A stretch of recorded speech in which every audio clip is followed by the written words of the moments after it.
Kaixo Garbera Aresti, hau bideoa da OBS dana screen recorder bat bideo grabaketa egiteko. OBS jarri egiten badot, tira, hortxe, hauze da, lehenengo ateratzen dana, eta noa, a ber, ea noan, eta hau primeran doa, egiten da nahiko ondo, orduan, deskargauko dot, installer, guardar archivo, bale, oso ondo, eta orduan oso txikia da, software librea da, orduan ikusi dozuen ez joan naz bere paginara, da orduan amentxe dago, ona banoa, da orduan sin mas, hau itxingo dut, ez dut behar zertarako, da hemetik joango naz, da esango diot baietz ejecutar como administrador, da bai. Da, welcome, bai, thank you very much. Next, agree, ta jaba dago, orduan. Finish. Bueno, itxiko dut. Bale, eta ikusten da zuenez, amentxe dago. Hemen, ez dakit. Hemen emango banioke iniciar la grabación. Hemen ez dago nesezer, ez dago ezer egiten. Orduan. Detengo, da orduan, hemen egin behar dana da agregar zeo zer, nahi doala ikusi edo, da orduan capturar monitor, da nahi doana capturar monitor, hause, bueno, ontxe ni badeko beste bat, baina abertze esaten dauen, hau, monitor 1, ikusiko dugu, ea dan, ontxe ikusiko dugu.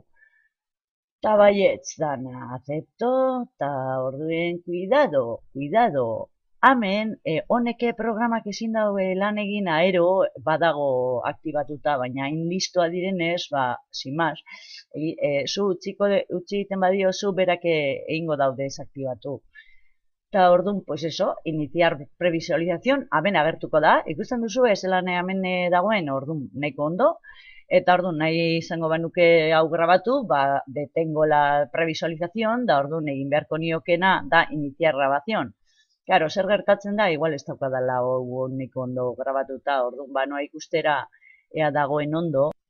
Bale, da hemen da jarri egiten da konfigurazio ni badakit ez dala ongi egongo ze ja inbeste aldiz erratu nazenez, da hemen konfiguración de transmisión da agertu egiten da hemen transmisión en vivo egiten da belako programa honek streaming be, orduan.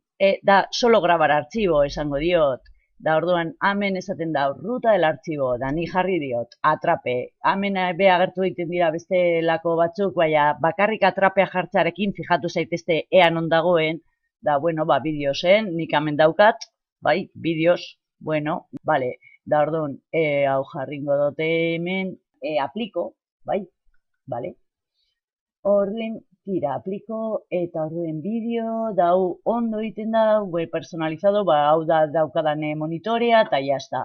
Da orduan, audio por defecto, dana dago ondo, orduan, acepto, eta orduan. Oraintxe egiten badot, hau, da ikusiko duzu zelan, inicio previsualización, bale. Hor daukazue, baina ezin da, zebes egin horrekin, orduan, lehenengo, kenduingo dot, eta orduan, inicio grabación, bale. Da orduan, hemen dago, ikusten duzuenez, hemen agertu da atrape, tira, ikusten da, bale? Da orduan, detengo grabación, bien, da orduan, beste bat egingo banuke, beste bat agertuko litzateke, ikusi duzue atrape 0 bat, bale ba. Orduan, pues eso, da orduan detengo, da horrela egon naiteke, hasta el fin del mundo, baina behitu, hemen da hau. Ikusi duzue atrape 0 bat, bale ba. Bale, hau izan da dana, espero dut argi geratzea, hau izan da erabilidodan beste programa bat dauena online, screencast omatik jarrita ez da recording eri eman, eta bere ala hasi egiten da. Ezberdintasuna da, honek ingo da hauzela 10 frame, bakarrik, 5 minutu bakarrik grabatu aldituzula, eta gainera ikusiko duzuenez editatutako bideoan hemen agertuko da beren izena dan hau. Aurrekoak, enkambio, egingo dauz 30 frame, da software librea dan da, ez duzu izango inongo trabarik, igual eskatuko dizue alako pluginen bat edo nahi duela instalatu, baina esan danari baietz, eta primeran egingo da, eta ez duzu izango hemen izen hori publizista edo dana. Así que honegin eta jan jogur, agur Gabriela Esti.